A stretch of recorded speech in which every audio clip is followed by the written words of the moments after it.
സങ്കീർത്തനങ്ങൾ 100-ാം അധ്യായം 1 മുതൽ 5 വരെയുള്ള വാക്യങ്ങൾ. കൃതജ്ഞതാ ബലികൾക്കുള്ള സങ്കീർത്തനം.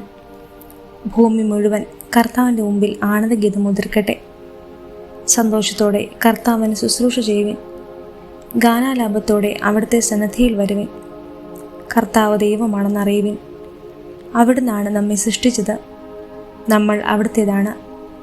നാം അവിടുത്തെ ജനവും അവിടുന്ന് മേയിക്കുന്ന അജഗണവുമാകുന്നു. കൃതജ്ഞതാഗീതത്തോടെ അവിടുത്തെ കവാടങ്ങൾ കടക്കുവിൻ. സ്തുതികൾ ആലപിച്ചുകൊണ്ട് അവിടുത്തെ അങ്കണത്തിൽ പ്രവേശിക്കുവിൻ. അവിടുത്തേക്ക് നന്ദി പറയുവിൻ. അവിടുത്തെ നാമം വാഴ്ത്തുവിൻ. കർത്താവ് നല്ലവനാണ്. അവിടുത്തെ കാരുണ്യം ശാശ്വതമാണ്. അവിടുത്തെ വിശ്വസ്തത തലമുറയോളം നിലനിൽക്കും. സങ്കീർത്തനങ്ങൾ 101-ാം അധ്യായം 1 മുതൽ 8 വരെയുള്ള വാക്യങ്ങൾ. ഞാൻ കരുണയെയും നീതിയെക്കുറിച്ചുള്ള പാടും. കർത്താവെ, ഞാൻ അങ്ങേക്ക് കീർത്തനം ആലപിക്കും.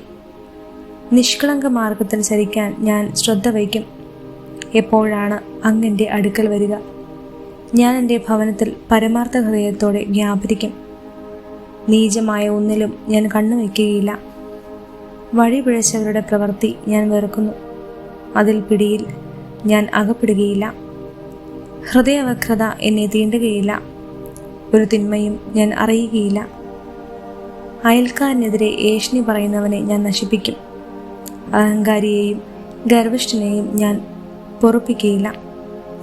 ദേശത്തുള്ള വിശ്വസ്തരെ ഞാൻ പ്രതീക്ഷയോടെ വീക്ഷിക്കും. അവർ എന്നോടൊത്ത് വസിക്കും.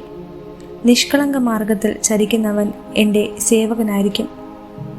വഞ്ചന ചെയ്യുന്ന ഒരുവനും എൻ്റെ ഭവനത്തിൽ വസിക്കുകയില്ല.